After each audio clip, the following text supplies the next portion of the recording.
With that, I want to welcome our special guest today, David Lehrer, who's going to be speaking on assessing anti-Semitism and race relations today, a long-range perspective. Just a little background on David. He did his undergrad and law degree at UCLA. He is president of Community Advocates, Inc., a human relations organization chaired by former Los Angeles Mayor Richard Riordan. He's serving as part of an executive leadership team for Jews United for Democracy and Justice, which stands with our community and others to assert a Jewish voice to safeguard the principles and foundations of our constitutional democracy.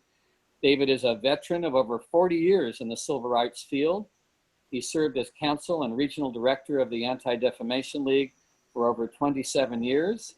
And so his credentials are amazing on this topic. And David, we welcome you and thank you very much for joining us today. I'll encourage everybody to go to speaker view if you want, so you see David or who's ever speaking. And please stay muted during the talk and unmute yourself if you have a question or wave to me, and I'll try to call on you near the end when we have the open Q&A program. So David, take it away. Well, thank you very much. It's a pleasure to be here. These are unusual times. I used to, 25, 30 years ago, I used to drive up to Valley Beth Shalom on the Thursday mornings for what they used to call multi-interest days. And there were hundreds of people going to various lectures, and they'd start at 10 and it'd be one at 11 and one at 12. And that's very different from being on Zoom and seeing people sitting on their couches crocheting, never have to leave their home, and they can get the same information. It's quite extraordinary, but that's where we are today. So what I'd like to do, since I've been producing a bunch of these Zoom calls, I think it's just easier and more interesting if I do a brief, 15, 20-minute introduction and then open it up to questions for discussions. I think it's hard on Zoom to listen to somebody lecturing for an hour or too long. It kind of drones on, and it's hard to focus that long on one face. So what I'd like to do is talk and then be happy to answer any questions you might have. And I must say the topic couldn't be more timely, because I know from the lecture series we do, which is every Wednesday night at 5 o'clock, and we get somewhere between 3,000 and 4,000 people from all over the country, and indeed all over the world, on the topic of Trump and Trumpism and what's happening in human relations and this past few weeks we've had about law enforcement and the Black community, and this week we're going to have more about minority relations. People are really anxious. I mean, I've been in this civil rights business for 45 years, and I have never seen a response such as we've received. I mean, we've had amazing speakers from David Brooks to Brett Stevens to George Will, extraordinary. But even the speakers who aren't that famous, we're getting thousands of people. And it's just a measure, in my view, of the anxiety that people have. People aren't quite sure what's going on, and they want reliable information explored in some depth, because what they get in the media is generally kind of brief and haphazard and kind of skewed one way or another. And they want to hear the emes. And sometimes you just have to look around and they're there. The audience is extraordinary. So it's an anxious time. And the Jewish community, as one might expect, is probably more anxious than most. And with good reason.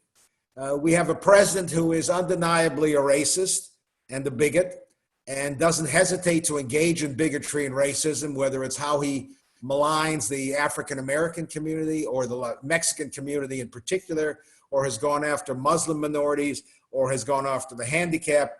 And occasionally he goes after, in his stereotypical way, the Jewish community, who he thinks likes money more than just about anything else. We have a president who furthers conspiracy notions. I've been around in this business since the beginning of pre-Jimmy Carter. And I must say, I don't know of a president who furthered conspiracy notions. Not Nixon, not Reagan, not Carter, not Bush, not Clinton.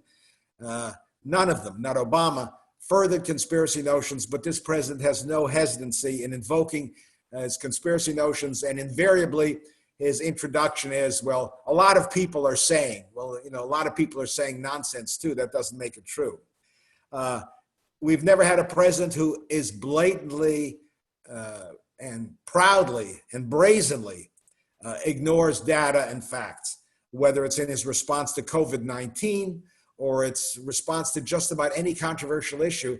Facts are irrelevant. He just ignores them. He makes claims and assertions that simply don't bear with the facts. And when you combine that with the conspiracy notions, it's very treacherous territory, especially for minority groups. He has somehow managed to raise the anxiety level and tensions where people are nastier than they've been in decades that I can recall. I mean, you can just have to look on the internet and see the pictures of someone who's asked to wear a mask in a market, and then he suddenly punches out somebody or starts yelling and screaming, and their relatives have to drag them out of the market because they're insulted by the fact that someone asked them to wear a mask. It has raised the level of tension in society. It's palpable, at least in the big cities that I'm in, and I suspect it's all over the country. People don't want to talk about politics. They don't know what they're going to get from other people, so they try to avoid the topic altogether. And combine that with the fact that, at least in terms of the Jewish community, we look around and we see anti-Semitic hate is up, hate crimes are up. There are more incidents, whether it was the Pittsburgh synagogue or it was in the Chabad in San Diego. There are hate crimes are the highest they've been in years vis-a-vis the Jewish community, and that certainly raises anxiety. And the issue would be, and it'd be easiest for me to simply say that it's troubled times. Anti-Semitism is more serious than it's been in decades. And we have reason to be anxious. But that's, I must say, that's only half the picture. What I've told you until now is the bad news, the hate crimes, the engaging in bigotry by the president. But attitudinally, when you look at the polls that have been done of anti-Semitism, at least in the United States, the fact is that attitudes haven't changed very much. There is about 11 to 14% of the American public that harbors anti-Semitic stereotypes. And this is a scale that was created by the University of California, Berkeley in the mid-1960s for the Anti-Defamation League. There are 11 stereotypes of bigotry, and you qualify as anti-Semitic if you believe in 6 of those stereotypes, that Jews prefer money over friends, Jews prefer Israel over the United States. It's a variety of these stereotypes, and if you rank that you believe 6 of them, you're dubbed anti-Semitic, and that number is now about 11 to 14%, varying on who and how, why, and when the poll is taken, and it hasn't really varied very much in the past 25 years. When I started with ADL in 1975, it was about 1/3 of the American public harbored those anti-Semitic stereotypes. So, and the ones that are most common today are less egregious, I think. The Jews talk too much about the Holocaust. They are more loyal, equally loyal to Israel as they are to the United States. They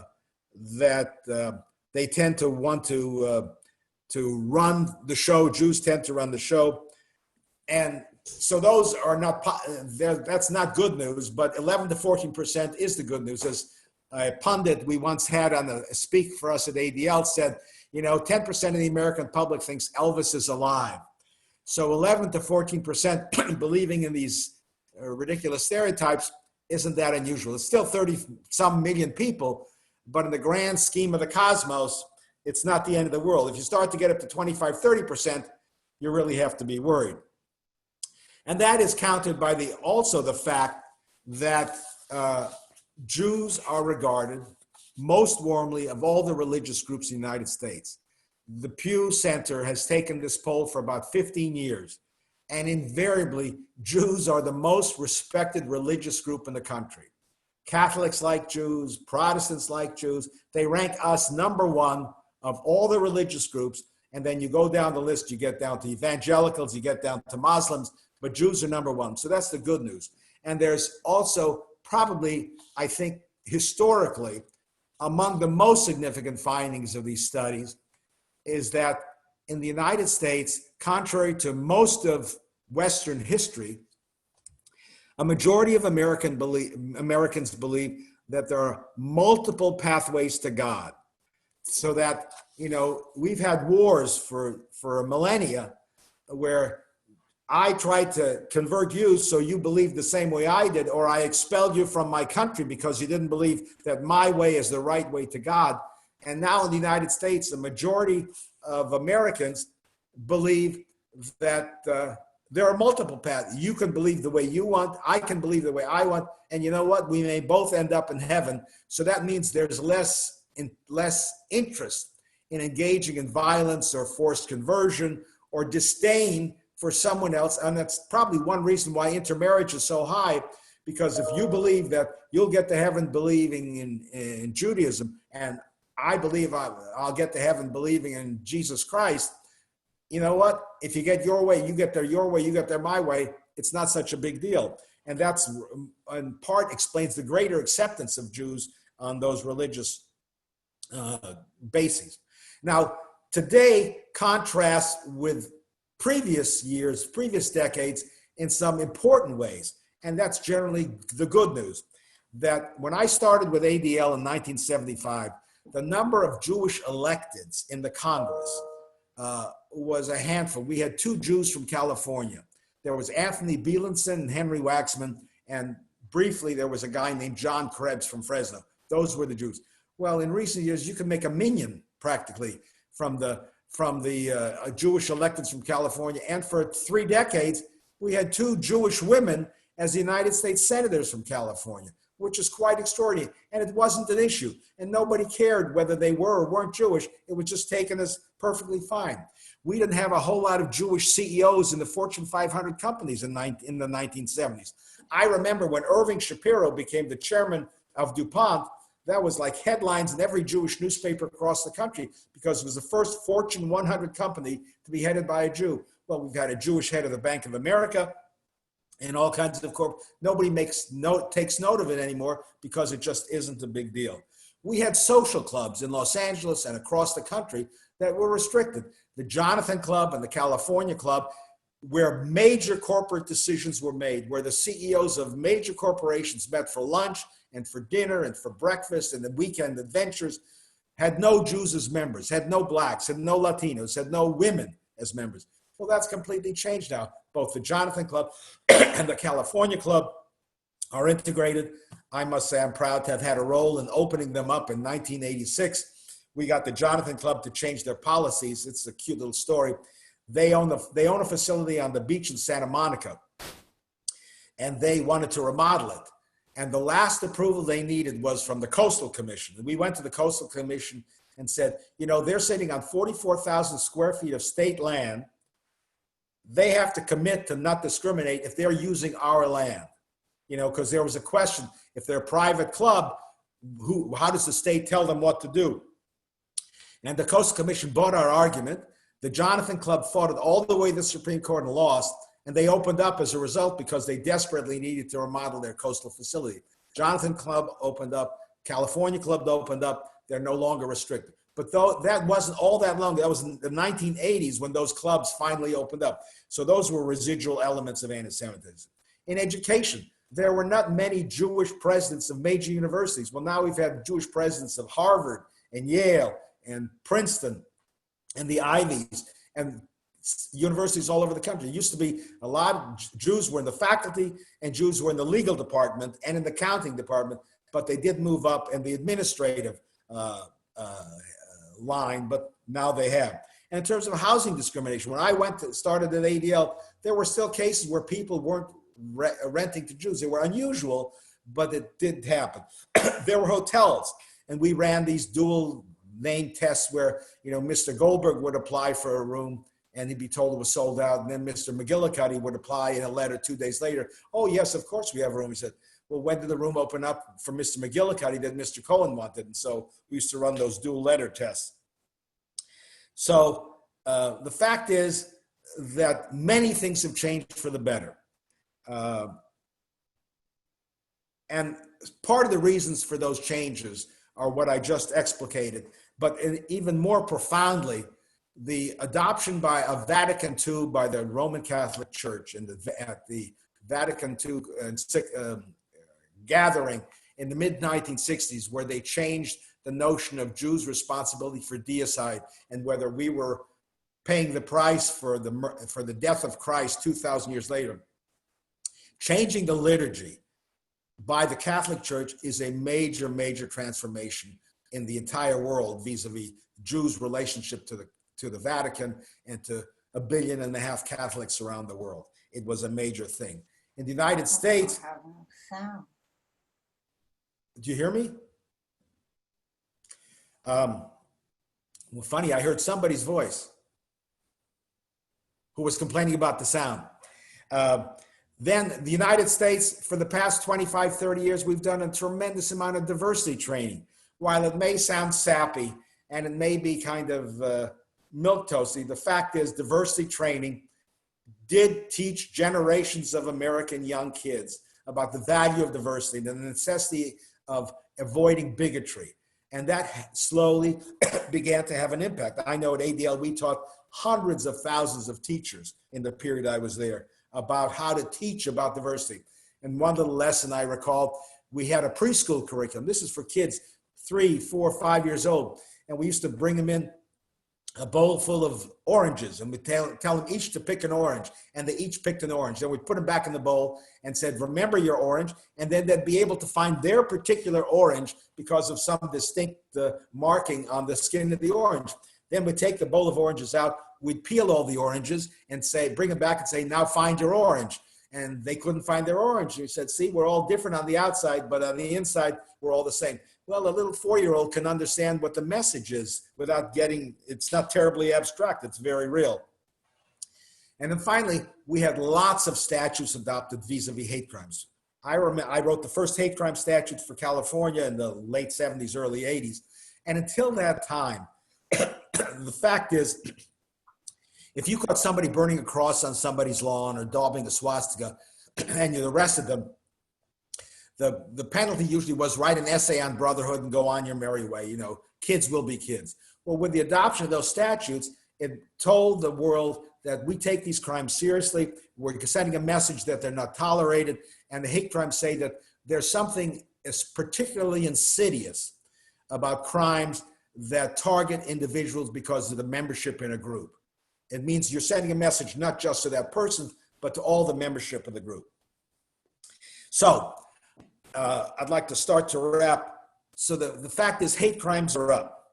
The fact is the atmosphere is tense. The fact is that rhetoric has been hateful. The president's rhetoric has been particularly hateful vis-a-vis Mexicans and Muslims. And just to make sure, because the title suggests I'm talking, this is not particular to Jews. His attitude towards Latinos and Mexican, if he were to have said about Jews what he says about Mexicans and Mexican immigrants, every major Jewish organization in this country would have been up in arms. But for some reason, many of the organizations decided that they were going to hold back and didn't want to comment. And so that kind of stereotyping, that kind of painting with a broad brush, that kind of targeting of groups was simply not done in modern American history, in recent American history, by presidents of the United States. It just didn't happen. Not with Nixon, not with Reagan, and clearly not with any of the Democrats who've been elected. But Trump certainly does it. And vis-a-vis the African-American community, his insulting comments about, it couldn't get any worse. And the suggestion that the stuff he said about low-income housing in suburbs and the threat to suburbs, it isn't a dog whistle, it's a scream for bigotry and racism against blacks and other minorities. He's just willing to play this game, and for a variety of reasons, he's gotten away with it.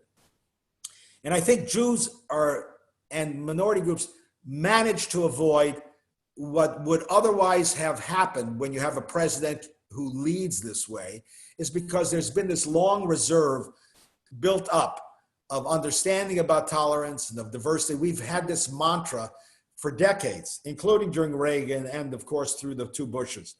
And this is a stark alteration of that theme. And the fact is, we've got enough goodwill built up. But I must say, I don't know about 4 more years of this, how that reserve will withstand the kind of battering it's taken over the past 4 years. And I'd like to conclude by suggesting, and this may get me in hot water with some of you, because I don't, I'm a nonprofit, we're apolitical.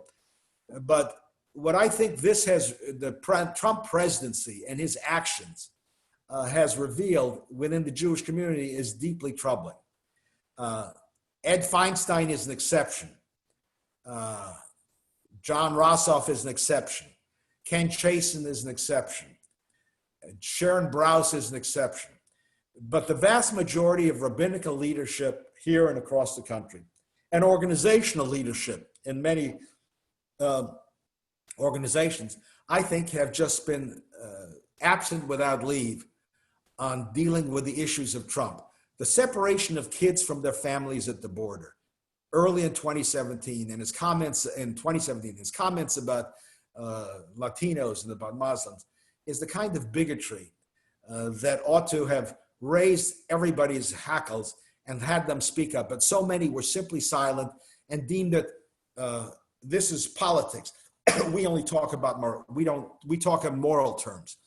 And I think it was a terrible mistake not to speak up, and not to speak up now, because the norms and values that he endangers today are the very norms and values that keep Jews and other minority groups safe.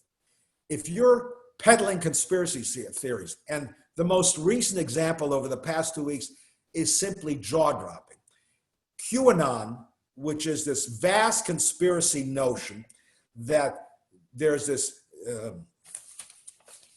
secret cabal, international cabal of pedophiles run by bankers. It's all you have to do is substitute bankers or who the cabal is for Jews. It's the traditional anti-Semitic conspiracy theories that have been around for eons, and they just are too smart to say it's Jews. But George Soros is behind it, and they meet secretly. It's like the protocols of the elders of Zion in 21st century garb. And the president has refused to condemn it. In fact, he says, they like me, so why should I criticize them? His chief of staff was asked yesterday on Face the Nation or Meet the Press, and he refused to. I don't know anything about that. Well, you're the chief of staff to the President of the United States. It's been in the headlines for the past weeks. How could you not know about it, except if you don't want to answer a question about it? That alone would be enough to disqualify this guy. His failure to speak up, as it contrasted with Biden's unequivocal condemnation of the comments by Linda Sarsour, who's this Palestinian activist who's anti-Israel, and he ran the risk of alienating a lot on the left, but Biden was unequivocal in condemning the things she said at a committee, a subcommittee of a committee at the Democratic National Committee. And there are some in the Jewish community who said they didn't want to go after Trump because he supports Israel. That's arguable, how supportive he is of Israel. But the track record that Joe Biden has for 50 years in public life, and his closeness to the Jewish community and Jewish community leadership, and his willingness to take a stand, even if he was going to lose support within the left wing of the Democratic Party, should be enough of a contrast to convince anyone of what the difference is between courage and leadership and the absence of courage and leadership. So I simply don't understand the silence of many in the Jewish community and the willingness to forfeit principle and norms and values that are essential for the security of the Jews in the United States. So that's my half-hour introduction. I'm happy to answer any questions you may have. Please, I see there's some questions in chat. Should I look at them? Yeah. Because let's see, where's chat? The first question from Jeff Levine, my good friend Jeff Levine. Are there any more restricted clubs or country clubs in Southern California? There may be in the hinterlands. I don't know what goes on in Altadena or in San Bernardino. But in terms of the major social clubs that had an impact on who was hired and who was fired and who got promoted. I mean, I had a case many years ago of a Jewish vice president, Arco. And Arco was, at that time, I think it was even Richfield, it was Arco already, was among the most forward-looking of all the corporations. And he said he thought he had reached his cap because as a matter of principle, he wouldn't go to lunch at any social club that he wouldn't be admitted to as a member to. So that meant that he wouldn't go to the Jonathan Club. And as a vice president, he was entitled to a membership in the Jonathan Club by virtue of his position, and he wouldn't go and accept it. And so he thought he was capped. And I think he was not unusual in cases where the impact of the social club on promotions was quite profound. When you get out in the hinterlands, I don't know that that's the case, but clearly the statutes have changed in California, in Los Angeles in particular. It's subject to an ordinance that restricts discrimination in any club that serves over, I forgot how many hundreds of meals a week. So there still may be some, but the major ones have opened up. And then another one. So David, let me ask a question. Can you comment about Black Lives Matter and the Jewish community? There have been a lot of conversations about whether the Black Lives Matter are anti-Semitic or have, issues also. From what I know, Black Lives Matter does have issues, but Black Lives Matter is not a centralized organization. There are wackos and nuts who write under the moniker of Black Lives, and I don't know that there's a centralized body that can distance themselves. But I think for the main thrust of Black Lives Matter, they have made peace with the Jewish community. They get along with the Jewish community. The Anti-Defamation League has given them a hechsher, with the exception that there are extremists on the fringes who say crazy things. But I think to use Black Lives Matter as an excuse for avoiding the issue of what Black Lives Matter and their allies have raised is a dodge. There are nuts and all kinds of, if you want to go, you can disavow the entire Republican Party because of their embrace of QAnon. But the fact is, the party hasn't embraced them, even though the QAnon has embraced the leadership of the Republican Party. But you have to watch out and keep guard, because it's not innocuous. Fringes are not innocuous. The main thrust of it is not anti-Semitic. That's not their priority. It's interesting. Historically, I can tell you, the Jewish community is preoccupied with the Black community. The Black community is not preoccupied with the Jewish community. They have other priorities. They're not sitting and waking up in the morning, I wonder what the Jews are thinking about us today. On the Jewish community, on the other hand, leadership in the Jewish community, which it used to be a little left of center, was totally preoccupied. What is Black leadership thinking about us today? What can we do? Let's form another alliance. And the history of alliances, of Black-Jewish alliance, they were short-lived because they start out with enthusiasm, and then you realize we don't have that many issues. They kind of peter out over time because the Black community is just not that preoccupied with the Jewish community. Yes. Well, even though, David, just to follow up, even though Jews were very involved in the social, in the 50s and 60s with race relations and protests and all. Yes. I mean, there's actually a video that's just come out, a documentary. I think it's playing this week. And I forgot who's responsible. The history of Black-Jewish relations going back. The Jews were allied at the hip. I mean, Rabbi Heschel and Martin Luther King marching together. But then by the late 60s with Stokely Carmichael and the rise of Black power, almost understandably, the Black leadership wanted to be independent and chart their own course. And that resulted in some nasty, bitterness between them. And then, of course, with the rise of Louis Farrakhan, that created a much larger gulf. But the fact is, most of Black leadership, especially in the Congress, is very sympathetic to the Jewish community. They work very closely together on most issues, although there are differences, and that's just natural with any two groups. So a question here on the chat: is there a difference? What is the different about the activists today versus the activists of 10, 20, 30, 40 years ago? I think there is, and this is all in the past 3.5 years since Trump took over, there's a nastiness and a rancor and an unwillingness to compromise. I mean, just look at the videos of people in the market who somebody asked them to put a mask on and they're ready to punch out the little old lady who asked them to put a mask on. I mean, and that's part of what I ascribe to Trump, is the fact is that there aren't, if the polls are to be believed, as I mentioned earlier, it's not that there are more anti-Semites out there. The percentage is more or less the same. It's just that they're empowered. They feel that they've got an ally someplace so they can be nasty and open and brazen. I mean, Charlottesville, with these guys bearing torches, lit torches, a la Nazi march, yelling, the Jews will not replace us, blood and soil, which are old Nazi chants, and the president of the United States saying, well, there were good people on both sides. Well, I know from monitoring extremist groups for decades, what these guys longed for the most was some kind of approval from people who are legitimate, who are in elected office, to say, you know what, we're not a bunch of screwballs.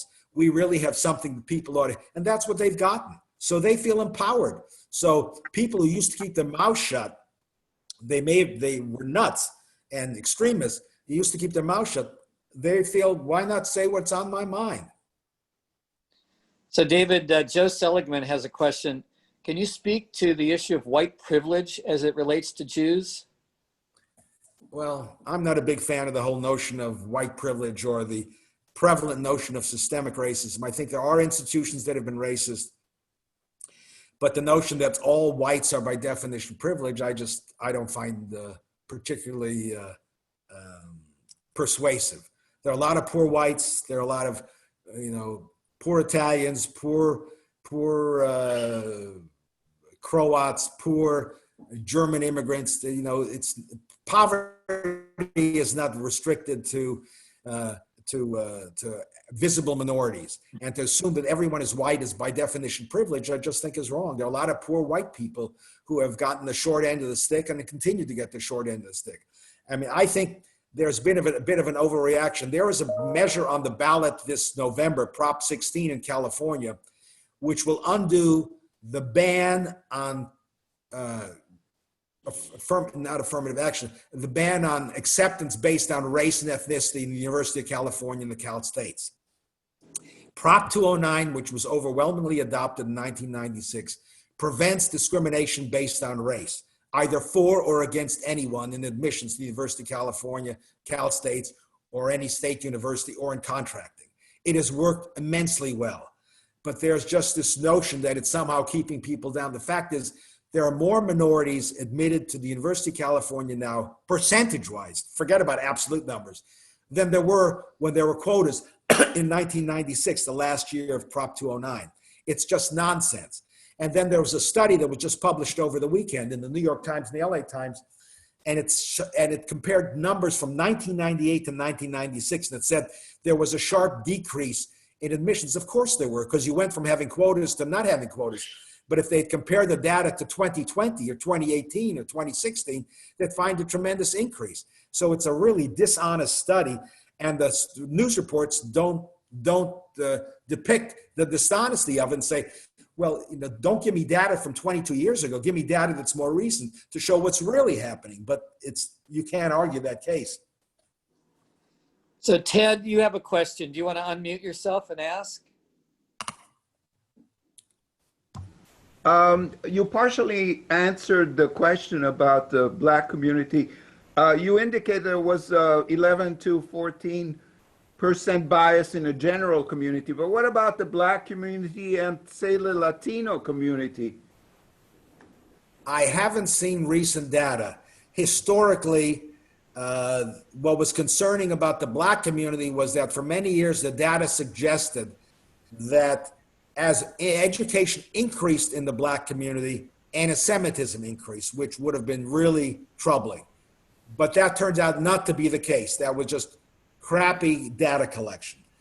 Anti-Semitism in the Black community, last I looked, was higher than it is in the white community, but I don't think it was appreciably higher. In the Latino community, the numbers were concerning, but it was mainly with recent immigrants who came from predominantly Catholic countries, as opposed to Latinos who've been here and already more assimilated.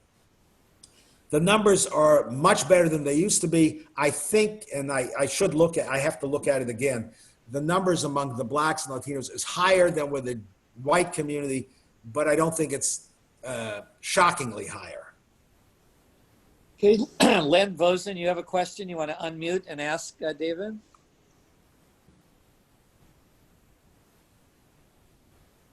Yeah, hi, it was actually Barb. I just wanted to know what your thinking is about the effect of the BDS movement on anti-Semitism in the United States. That's kind of part of the question. And the other question is, have you noticed in the data over the years, has there been any relationship between the way that Israel is viewed and the way Jews in the United States are viewed? With regard to your first, I may be a little running against the tide. I don't think the BDS is a terribly significant movement. I think it's very active on campuses, but in terms of the real world impact on not trading with Israel or isolating Israel economically, it appears to be an abysmal failure. Israel's trade with the rest of the world is like off the charts. Their economy is booming despite all the problems in the Middle East. And if you're a businessman and you're worried about some activist picketing you outside or making a big deal with the fastest growing economy in the Middle East, I think you'll make a deal with an Israeli company. Several years ago, I met with the Attorney General's office because I helped write the first anti-Arab boycott bill in California with Howard Berman in 1976. So there are laws on the statute books in California dealing with secondary and tertiary boycotts based on national origin. So it would be illegal in California. And so we were looking for a case. Show us a businessman who said he has been denied the opportunity to trade because we couldn't find a, you can't file a lawsuit without a case in controversy. We couldn't find a case. So I think there's a lot of it's a nasty problem on campuses. It adopts, these hostile, nasty resolutions about boycotting Israel. But I think in terms of the real world effect, I don't think it's had much impact. And I think it's mainly a function of the Israeli government looking for an issue that would galvanize American Jews, and this was one they could glob onto at a time during the Obama administration when there wasn't a whole lot to point to in terms of effective anti-Israel propagandizing. So this was a good one. But I think they may have inflated and blown up as an important something that isn't worthy of being blown up, and people are staying up nights worrying about it, and I'm not sure they should be staying up nights worrying about BDS. Israel's economy is not suffering as a result. And the second question was BDS. You asked me a second question. Yeah, I was wondering if in the data about the level of anti-Semitism in the United States, if there's any relationship between levels of anti-Semitism between Israel, how Israel is doing as a country over the years. I don't know. I mean, anti-Semites are you can be an anti-Semite and be an evangelical, let's say, and still love Israel. So there's a distinction frequently made between anti-Semitism and being a friend of Israel. Clearly, non-evangelical anti-Semites don't like Israel any more than nasty anti-Israel folks don't. I'm not sure there's a correlation. There's much more admiration for Jews in the United States. It's in the 60% range of admiration as Jews as the model religion, as opposed to support for Israel, which has generally over the past decades been in the mid-40s, up and down depending on circumstances. So there is a gap. And that's perfectly rational. You may not like Bibi's policies, in which case you're not fond of what the state of Israel is doing. Doesn't mean you're an anti-Semite. Doesn't mean you don't like Israel. It just means you may not like Bibi, which is not irrational and doesn't make you a bigot. So there's a distinction between the two, and I think it's a terrible mistake to assume that someone who doesn't like Israel's policies is ipso facto an anti-Semite. It's just wrong. Esther, you had a question. Will you unmute and ask away?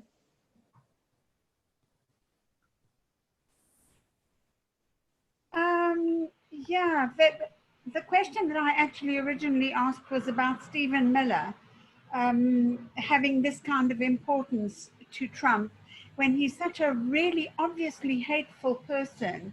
What is that relationship there that is so important to both of them?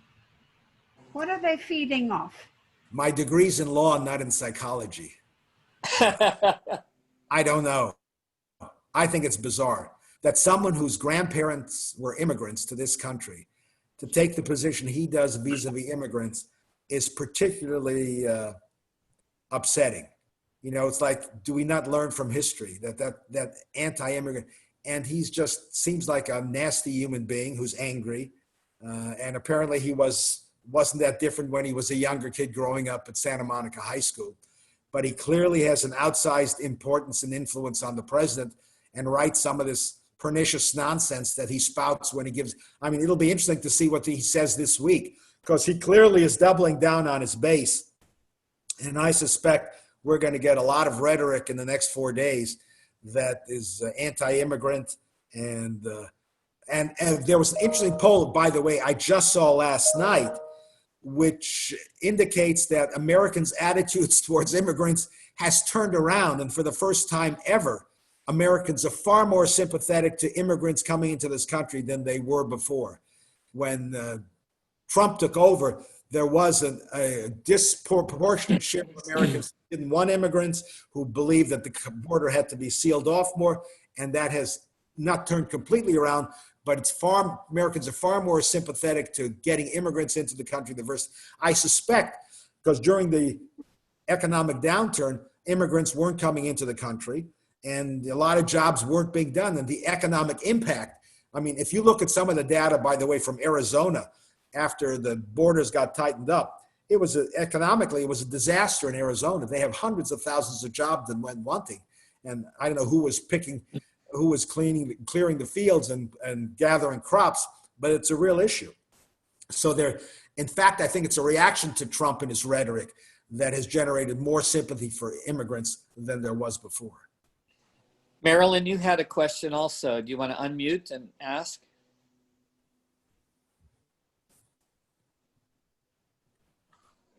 Marilyn?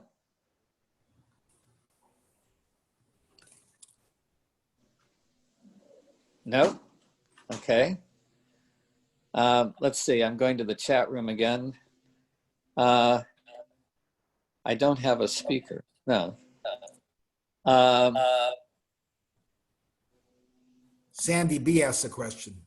Sandy? Hi, maybe I was looking at Marilyn's also, who said that I read. Maybe she wrote it in the chat, because I wrote my question in the chat area. That's right. So you can ask your question my question live.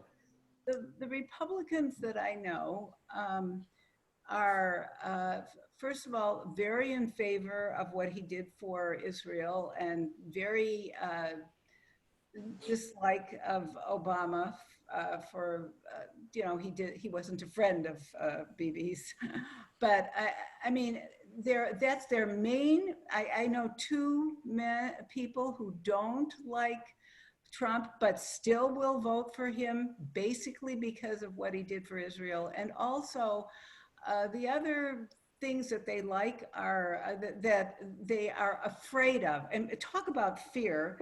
What first Biden said, no more fear, and Trump is just basing everything on fear, and they fear the Quad because of their anti-Israel thing, and they fear the protesters. They keep on saying, oh, he won't, this guy can really keep the law. Yeah, I mean, there's no answer to these. There is an answer. Thank you. There is an answer. Thank you. The protesters, there were hundreds of, not millions of people protesting, and there were some incidents. Well, that's going to happen. There are incidents after the Dodgers win the World Series, after the Lakers win the World Championship. There are nuts out there. It's just like hate crimes. Hate crimes go up, but there are sociopaths who exist. and they're never going to disappear. There are always going to be hate crimes. The measure is, what is the attitude of the country generally? So in terms of the hate of the demonstrations, that's just a red herring. It's just silliness. There were lots of demonstrations. There were problems. And for him to talk about a chaotic America, what's the American carnage? Well, he's been president for 3.5 years. If there's American carnage, what do they do to solve it? Number one. And number two, vis-a-vis Israel, it's the shiny object. He moved the embassy from Tel Aviv to Jerusalem. That's lovely. But that doesn't make a policy. He abandoned the Kurds.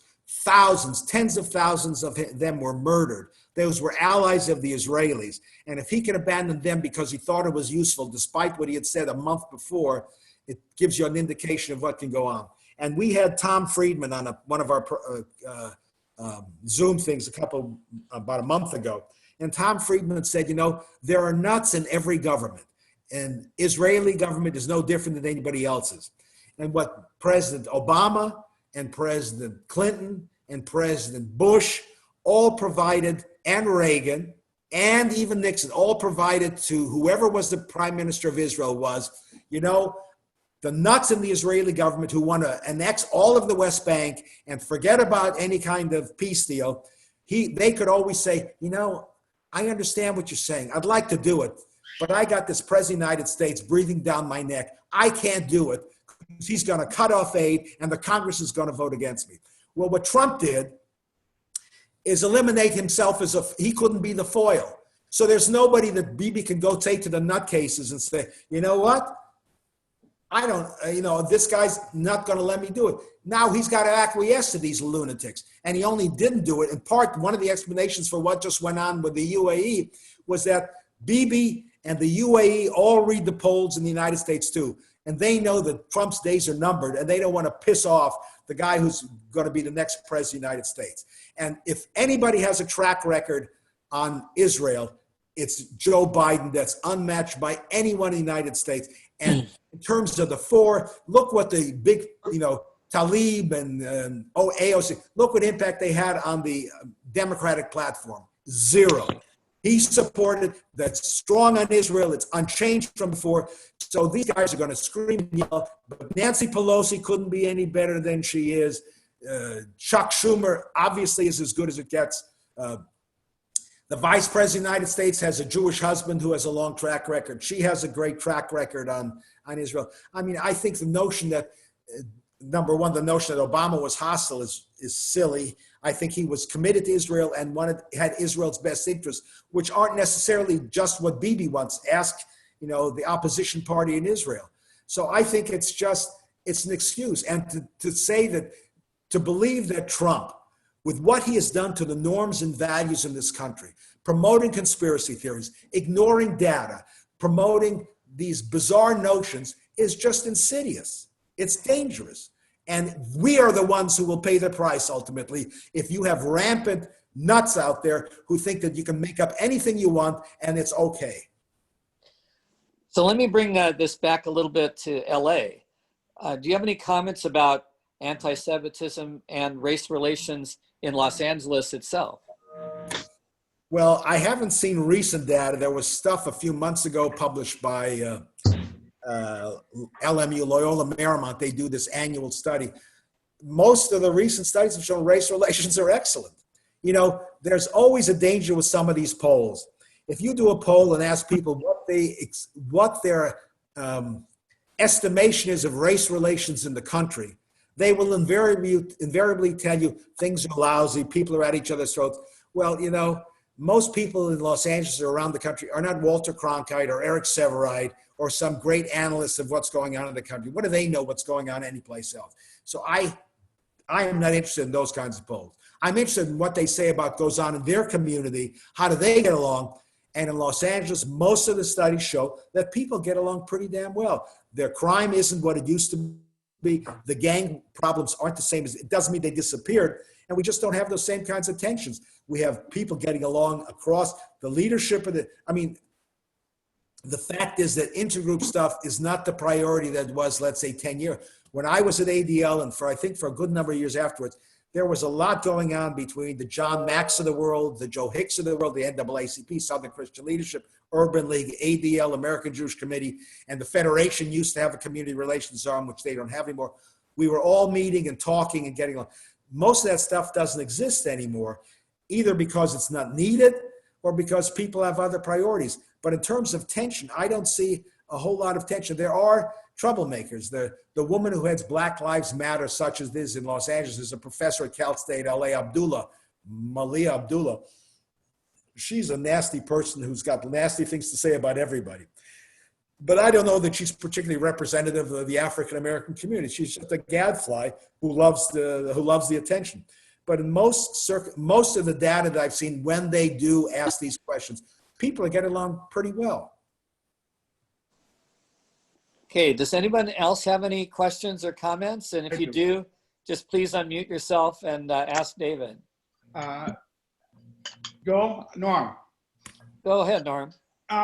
Do you think there'll be any after effect after with Trump getting out of office of the connections between the Trump and the culture and the Jewish community with the rest of the country? Well, I think I don't know what's going to happen with Trump. God willing, he loses. I think hopefully it'll be a resounding defeat, and I suspect he'll have a new TV station because he seems to be disgusted with Fox since they're not completely towing his line. I do wonder about the dissenting viewpoints of his most ardent followers and what they think they are entitled to do, and he might encourage them. I don't know. That surely is troubling. And I must say, I think there'll be repercussions in the Jewish community in particular, asking rabbis and other Jewish community leaders, what did you do for the past 4 years? Where were you when we were looking for moral leadership? And I think there are too many, and Ed Feinstein, as I said before, is one of those exceptions. There are too many who were just quiet, who ran for the hills and told us, so I don't get involved in politics. Well, tearing kids from their parents isn't politics, that's morality. And if you can't take a position on that, don't lecture me about the pastors in Germany who didn't speak up at the risk of their lives, not of donations. They risked their lives to speak up. And you didn't say, I mean, there's going to be a price to be paid because people are going to ask those questions. And I think it's perfectly justifiable. Anyone else have a question or comment? There's a question in chat here. No, it was a thank you for a great talk. Oh, well, that's nice. I like, who is that? Thank you, Corinne Kopnick. Is my Anyone friend, else? Is Jeff Levine still here? Yes, I'm still here. Ah, hello, Jeff. How are you doing? Fine. All right. Any other lines you call on me? Thank you so much for your candor. It was a tour de force. Really enjoyed the talk. And if I just may make a plug, thank you, Jeff. We have Wednesday nights an extraordinary series of lecturers. It's for 1 hour. You can access it if you go to Eventbrite or write to me, Lehrer at cai-la.org. I'll send you. We have David Saperstein, formerly head of the Reform Movement Action Center, along with Ben Jealous, who heads People for the American Way this Wednesday. Next week, we have Jeffrey Toobin, who wrote the best-selling book just out on the impeachment and Trump's crimes and misdemeanors. We will have just an amazing array of speakers over the next month. We go all the way until Election Day. We've got David Gergen, we have David Axelrod, we have Governor Tom Ridge and Governor Napolitano talking about Homeland Security. It's really an extraordinary group of speakers with superb interlocutors. We have Warren Ulney, we have Madeline Brand, we have Pat Morrison, I mean, Larry Mantle, just the best of the best. It's a great hour. It's right before dinner, or you can have dinner.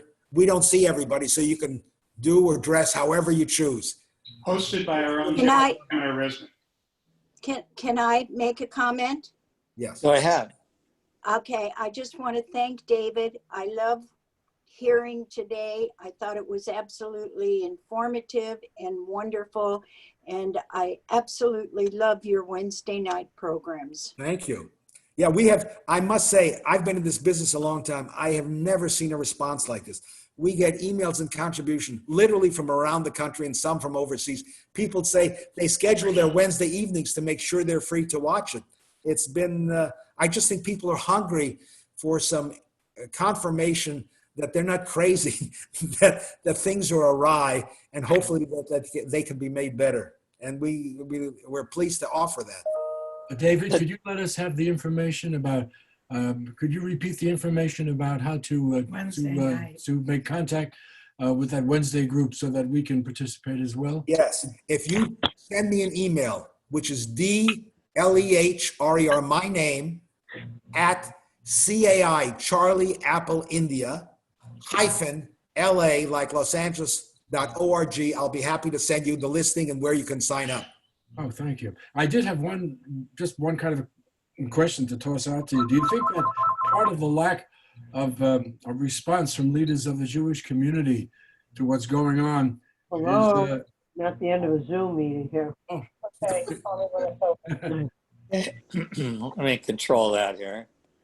What's the question? Where are you? David, do you think that part of the lack of response of leaders of the Jewish community to what's going on today is still a preoccupation with assimilation, a carryover from decades ago when many groups were more concerned with furthering their desire to assimilate than they were for speaking out against things that really needed to be talked about?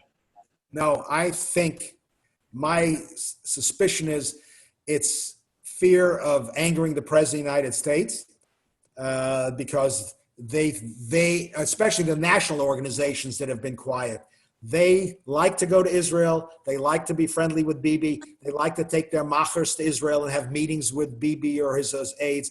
And if they piss off Bibi because they've angered the President of the United States, Bibi does not want American Jewish organizations getting on the wrong side of the president. He wants to make sure that they stay in line. That's one aspect. The second aspect is here, American Jewish leaders, I think they're afraid of donors. I think they're afraid of machers who say they're Republicans and you better not take a position. And it's understandable, but at a certain point, you know what? You're in the business of morality and taking tough stands. It's very easy to be in favor of X, Y, and Z when there's no price to be paid. The test of your morality is when there's a price. And I think a lot of institutions have all these consultants who tell them how to raise money. And the first rule of raising money is you don't want to piss off a lot of people because you want their contributions. So a lot of these rabbis and others don't want to take a chance of angering their constituents or Republican, because I don't think you can make a moral case for supporting this guy, not in terms of what's important to the Jewish community, not in the case of what's important to the general community, and I don't think now what's important to the state of Israel. None of them work. But there are people who just, I mean, I can tell you we had experiences with our lectures when we were live as opposed to virtual.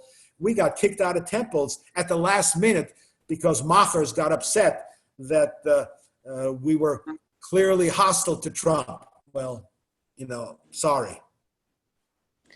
So David, I want to thank you on behalf of our Hazak community.